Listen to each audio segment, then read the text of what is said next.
آپ حضرات کے علم میں ہے کہ یہ مہینہ جو قمری اعتبار سے ہے، چاند کے اعتبار سے، یہ شعبان المعظم کا مہینہ ہے۔ رمضان المبارک سے پہلا مہینہ، اس کے بعد جو مہینہ آئے گا وہ رمضان المبارک کا مہینہ آئے گا۔ اللہ تعالیٰ کے رسول صلی اللہ علیہ وسلم اور رمضان کی آمد سے پہلے رمضان کا انتظار فرماتے تھے، اور رمضان کی گھڑیوں کو، رمضان کے اوقات کو، رمضان جیسے مقدس مہینے کو پانے کے لیے اللہ کے رسول صلی اللہ علیہ وسلم اللہ تعالیٰ سے دعا مانگا کرتے تھے۔ حدیث مبارک میں آتا ہے کہ جب رجب کا چاند اللہ کے رسول صلی اللہ علیہ وسلم نے دیکھا، اس وقت دعا فرمائی، اللہم بارک لنا فی رجب و شعبان و بلغنا رمضان۔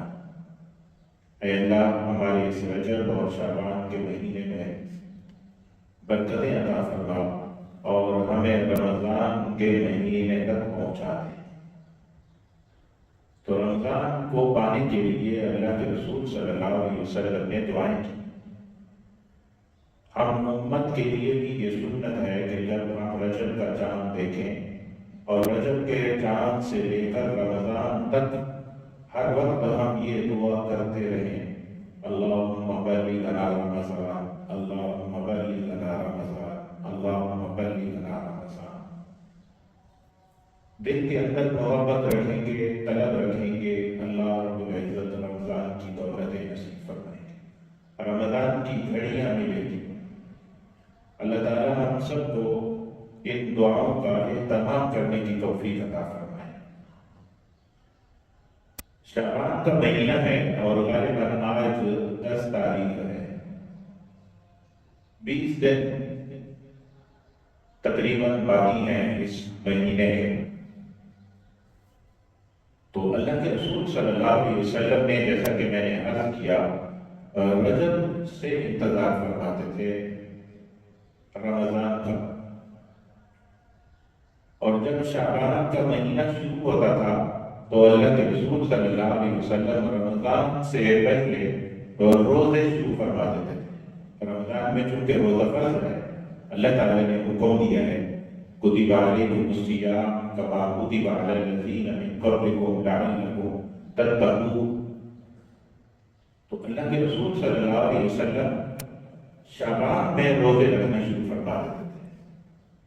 آج کل آپ حضرات نے دیکھا ہوگا کہ جب کوئی اہم کام ہونے لگتے ہیں یا کوئی انسان کوئی بڑا کام شروع کرنا چاہتا ہو تو اس سے پہلے رہن سہن شروع کر دیتا ہے۔ ہمارے بچے اور نوجوان آج کل کوئی ٹورنامنٹ کھیلنا ہو تو اس سے پہلے میچ کھیلنا شروع کر دیتے ہیں تاکہ وقت پر کوئی غلطی نہ ہو، وقت پر کوئی لمحہ ہمارا ایسا غفلت میں نہ گزرے جس سے ہمیں نقصان ہو۔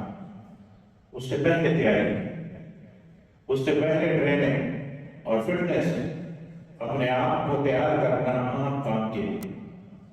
اللہ کے رسول صلی اللہ علیہ وسلم نے رجب میں دعائیں مانگی اور روزے رکھے، اور شعبان کے مہینے میں مسلسل روزے رکھنا شروع فرما دیے۔ رمضان کی تیاری کے لیے شعبان سے روزے رکھے۔ صرف 29 اور 30 تاریخ کا روزہ منع فرمایا شعبان کا، کہ شعبان کی آخری تاریخ ان کے روزے نہ رکھے تاکہ دونوں مہینوں کے روزوں میں فرق ہو جائے۔ اور دوسرا یہ کہ وقفہ کر کے انسان اپنے اندر نشاط اور طاقت پیدا کر لے تاکہ رمضان کی گھڑیوں میں کوئی کمزوری نہ ہو۔ یہ اللہ کے رسول صلی اللہ علیہ وسلم کا عمل مبارک ہے۔ ہمیں بھی چاہیے کہ ہم روزے رکھنا شروع کریں۔ موسم بڑا خوبصورت ہے۔ میں تو اپنے دوستوں سے کہتا رہتا ہوں کہ انسان ہے، کبھی کبھی گرمیوں میں روزے چھوٹ جاتے ہیں گھر میں بھی اپنے کو بھی اس کا پابند کر لیا کریں کہ جب سردیوں کا موسم آئے تو روزے رکھا کریں۔ وہ روزے جو رمضان میں چھوٹ گئے ہیں کسی عذر کی وجہ سے، ان کو رکھ لیا جائے، اور اگر چھوٹے ہوئے روزے ذمہ میں نہیں ہیں تو نفلی روزے رکھے جائیں، مفت میں ثواب مل جاتا ہے، محسوس بھی نہیں ہوتا یہ دن گزر جاتا ہے، اور ساتھ ساتھ عادت بھی بن جائے گی رمضان میں۔ تو کثرت سے روزے رکھنا شروع کریں، نوافل کا اہتمام کریں، راتیں لمبی ہیں، رمضان میں تو اہتمام کرنا ہی ہے، ابھی بھی رات کا اہتمام کریں، نوافل پڑھنا شروع کریں۔ کتنی دیر سویا کریں گے؟ ہم وقت ضائع کرتے ہیں، لہذا رات کو نوافل کا اہتمام، دن کو روزے کا اہتمام، قرآن کریم کی تلاوت کا اہتمام، درود شریف کا اہتمام، چلتے پھرتے زبان سے ذکر کا اہتمام۔ خوشی کے دن ہیں، خوشی کے وقت اللہ کو کثرت سے یاد کیا جاتا ہے۔ شعبان کی ایک رات آتی ہے جس کو ہم شب برات کہتے ہیں، 15 شعبان کی رات، ہم سب اس سے واقف ہیں، شب برات کے نام سے اس کو جانتے ہیں۔ ماہ شعبان میں آتی ہے اور نصف شعبان، اس کے متعلق بھی چند باتیں عرض کرنا ضروری ہے۔ میرے عزیزو، اس کے متعلق 3 نظریے ہمارے یہاں آج کل پائے جا رہے ہیں مسلمان میں۔ ایک نظریہ یہ ہے کہ شب برات کی کوئی فضیلت نہیں ہے، نہ رات کی کوئی فضیلت اور نہ دن کی کوئی فضیلت، یہ رات عام راتوں کی طرح رات ہے اور یہ دن عام دنوں کی طرح یہ دن ہے۔ مسلمان کا ایک فرقہ، ایک جماعت یہ نظریہ رکھتی ہے۔ ہمارے یہاں یہ جو عرب ممالک ہیں یہ تقریباً 80% لوگ اسی نظریے پر گئے ہیں کہ اس رات کی کوئی فضیلت نہیں، اس کے دن کی کوئی فضیلت نہیں ہے، عام دنوں کی طرح رات ہے اور دن، نوافل پڑھنا چاہیں تو منع نہیں ہے، کوئی نہ پڑھے تو کوئی بڑی بات نہیں۔ اور جو روایات نصف شعبان کے متعلق احادیث میں منقول ہیں، ان حضرات کے نزدیک وہ روایات ضعیف ہیں۔ ضعیف کا معنی کمزور ہے اور کل معدوم ہے، ضعیف ہمیشہ معدوم کے معنی میں ہوتا ہے۔ لہذا وہ تمام فضائل، تمام وہ روایات جو اس سلسلے میں منقول ہیں وہ اس کی نفی کرتے ہیں۔ بلکہ اگر کوئی شخص اس رات میں عبادت کا اہتمام کرتا ہے یا اس دن کی کوئی فضیلت بیان کرتا ہے تو اس کو اہل بدعت کہا جاتا ہے، ان کے نزدیک یہ بدعت ہے۔ ہمارے یہاں بھی بہت سارے لوگ موجود ہیں اس نظریے کے اندر۔ تو ایک جماعت اور ایک فرقہ مسلمانوں کا یہ ہے جو شب برات کے متعلق یہ نظریہ رکھتا ہے۔ میں یہ نہیں کہتا کہ یہ غلط ہے، میں صرف بتلا رہا ہوں کہ یہ نظریہ ہے، میں کون ہوتا ہوں کسی کو غلط کہنے والا۔ دوسرا نظریہ ایک جماعت کا یہ ہے کہ شب برات جو ہے یہ باقاعدہ عید کی رات ہے، اس رات کو عید کی رات کے نام سے منایا جائے۔ چنانچہ انہوں نے بہت سارے اعمال اس رات کے ساتھ جوڑ رکھے۔ قبرستان میں جانا اور قبرستان میں چراغاں کرنا، مساجد میں چراغاں کرنا اور مل جل کر جماعت کے ساتھ نماز پڑھنا، خواتین بھی جماعت سے نماز پڑھ رہی ہیں، مرد حضرات بھی جماعت سے نماز پڑھ رہے ہیں، اور لمبی لمبی اس میں فلاں سورت پڑھی جائے، فلاں رکعت میں فلاں سورت پڑھی جائے، اس کا اہتمام کیا جائے۔ اور اس سے بڑھ کر آتش بازی کا سلسلہ ہے، پٹاخے بجائے جائیں، اور اس سے بڑھ کر شمع جلائی جائیں، اور نوجوان گروہ محلوں میں، گلیوں میں، صحراؤں میں گھومتے پھریں اور درختوں کو جا کر دھکے مارے جائیں اور ان کو ہلایا جائے، جتنے پتے گر جائیں گے اتنے گناہ ہمارے معاف ہو جائیں گے۔ اس سے بڑھ کر پھر حلوہ شریف کی باری آ جاتی ہے، حلوے موٹے چلتے ہیں، ایک پکا کر دوسرے کے گھر، دوسرا تیسرے کے گھر، ادلا بدلے کا سلسلہ شروع ہو جاتا ہے۔ تو خوب میلہ ٹھیلا کیا جاتا ہے اس موقع پر۔ ایک جماعت ہمارے میں سے اس فرقے پر چل رہی ہے، دو فرقے ہو گئے مسلمانوں کے، ایک بالکل نفی کر رہے ہیں اور ایک نے باقاعدہ دین کا حصہ اس کو بنا لیا۔ نماز فرض تو چھوٹ سکتی ہے لیکن شب برات کیا حلوہ نہیں چھوٹ سکتا۔ فرائض اور واجبات پر کر سکتے ہیں لیکن یہ اعمال نہیں چھوٹے جا سکتے، انہوں نے دین کا حصہ بنا دیا۔ میرے عزیزو، میں آپ سے عرض کرنا چاہتا ہوں کہ اعتدال اور شریعت اس کے درمیان میں ہے،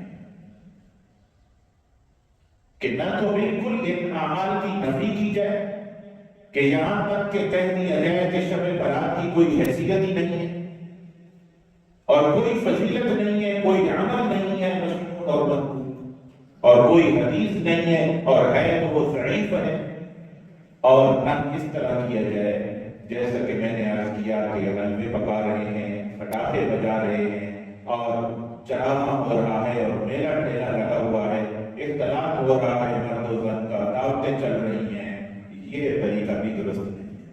میں اس کی تفصیل میں نہیں جاتا کہ نقصانات کیا ہیں، میری عمر کے لوگ جانتے ہیں کہ ایسے ایسے واقعات ہمارے اس کراچی شہر میں بھی پیش آئے کہ انہی پٹاخوں سے پورے پورے بازار چل رہے ہیں، کروڑوں اور اربوں روپے کا نقصان انہی پٹاخوں سے ہو گیا۔ مالی نقصان تو الگ ہے کہ غریب کا بچہ بھی مجبور ہو جاتا ہے 10-12 پٹاخے خریدنے پر، وہ بھی ماں باپ کو تنگ کرتا ہے، اور نقصانات کیا ہیں وہ آپ زیادہ جانتے ہیں، لیکن بہرحال نظریہ ہے۔ میں نے عرض کیا کہ اس میں درمیان کی راہ وہ خیر الامور اوسطها، وہ بہترین جماعت ہے۔ اہل سنت والجماعت کا نظریہ یہ ہے کہ یہ رات عام راتوں کی طرح رات نہیں ہے بلکہ فضیلت والی رات ہے۔ حضرات مفسرین نے قرآن کریم کی ایک آیت مبارکہ ہے اِنَّا أَنزَلْنَاهُ فِي لَيْلَةٍ مُبَارَكَةٍ، اس رات سے شب برات مراد لی ہے، اگرچہ راجح قول یہی ہے کہ وہ شب قدر ہے، لیکن بعض علماء حضرات کی رائے یہ بھی ہے۔ اور ایک معروف اور مشہور سنن ترمذی کی حدیث ہے، حدیث کلاب کے نام سے مشہور ہے، آپ صلی اللہ علیہ وسلم ام المومنین عائشہ صدیقہ رضی اللہ تعالی عنہ کے گھر میں اس رات کو تشریف فرما تھے۔ آپ صلی اللہ علیہ وسلم تھوڑی دیر قیام کے بعد نکلے کمرے سے آہستہ دبے پاؤں اور گھر سے باہر نکل گئے۔ ام المومنین جاگ گئی، دیکھا کہ آپ باہر تشریف لے جا رہے ہیں، گمان کیا کہ شاید دوسری زوجہ کے کمرے میں جائیں گے، برابر میں وہ کمرے تھے۔ فرماتی ہے کہ میں نے پیچھا کیا تو وہ کسی کمرے میں نہیں گئے بلکہ مسجد سے باہر نکل گئے اور بقیع کی طرف گئے۔ آپ حضرات جانتے ہیں کہ بقیع اور مسجد نبوی بالکل آمنے سامنے قریب ہی ہیں۔ بقیع میں کھڑے ہو کر روضہ رسول کو دیکھا جاتا ہے اور روضہ رسول کے سامنے کھڑے ہو کر بقیع کو دیکھا جا سکتا ہے، حد نظر میں آدمی دیکھ سکتا ہے۔ تو رات چونکہ 15 شعبان کی تھی تو چاند کھلا ہوا تھا، تو بے شک رات تھی لیکن نظر آ رہے تھے۔ تو ام المومنین فرماتی ہیں کہ میں نے دیکھا اللہ کے رسول بقیع تشریف لیتے ہیں۔ تو میرا وہ گمان جو تھا کہ کسی دوسری زوجہ کے یہاں چلے گئے وہ غلط ثابت ہوا، میں واپس آ گئی۔ تھوڑی دیر میں اللہ کے رسول صلی اللہ علیہ وسلم تشریف لے آئے اور وہ مجھے سمجھ گئے کہ یہ کیوں بھی ہے، تو سلام کیا اور پوچھا عائشہ آپ نے کیا گمان کیا کہ میں آپ کی باری دوسری زوجہ کے پاس چل گیا تھا؟ ہاں میرے گمان میں یہی بات ہے۔ فرمایا حقیقت یہ ہے کہ میں آرام کر رہا تھا، حضرت جبرائیل تشریف لے آئے اور مجھے کہا کہ آج کی رات آپ اٹھیں اور اپنی مرحومین امت کے لیے اور اپنی زندہ امت کے لیے دعا کریں۔ تو میں اللہ کے حکم سے بقیع کے رکھا تاکہ اپنی امت کے لوگوں کے لیے مغفرت کی دعا کر سکوں۔ تو یہ ایک حدیث ہے جو صحیح روایت سے ثابت ہے، اگرچہ بعض محدثین نے اس پر بھی کلام کیا ہے، لیکن اس جیسی روایات بعض حضرات نے 10 بعض نے 17 تک کی بھی نقل کی ہے۔ اگر کمزور بھی مان لی جائیں تو تعدد روایات کی وجہ سے دور ختم ہو جاتا ہے۔ اس لیے حضرات علماء اس رات کی فضیلت کے بھی قائل ہیں اور اس رات میں عبادت کا اہتمام بھی جائز سمجھتے ہیں۔ البتہ یہ زندگی میں ایک واقعہ پیش آیا، اس کے بعد آپ صلی اللہ علیہ وسلم لیلۃ شب برات میں رہے زندہ لیکن دوبارہ نہیں گئے۔ اس لیے علماء لکھتے ہیں کہ زندگی میں کبھی اس پر عمل کر لیا جائے، بالکل نفی نہ کی جائے، اور ہر شعبان کی رات کو التزام نہ کیا جائے، کبھی اس پر ضرور عمل کر لیا جائے۔ نمبر 2 فرماتے ہیں کہ عبادت کا اہتمام کریں، انفرادی عبادت، گھر کے اندر نوافل کا اہتمام کریں، دعاؤں کا اہتمام کریں، ذکر و اذکار کا اہتمام کریں اور صدقات کا اہتمام کریں، دکھی انسانیت کی خدمت کا اہتمام کریں۔ یہ بہت بڑی عبادت ہے، لہذا ان دنوں کے اندر روزوں کا بھی اہتمام کریں اور کثرت سے عبادت کا بھی اہتمام کریں۔ اللہ کے رسول صلی اللہ علیہ وسلم ایام بیس کے روزے ہمیشہ رکھا کرتے تھے، 13، 14 اور 15 تاریخ کے روزے، تو 15 ان میں بھی آ جاتی ہے۔ اگر آپ 3 روزے مسلسل رکھ لیں، 13، 14، 15، تو دونوں سنتیں ادا ہو جائیں گی۔ اس طرح یہ اعمال ہماری نصیب میں آ جائیں گے۔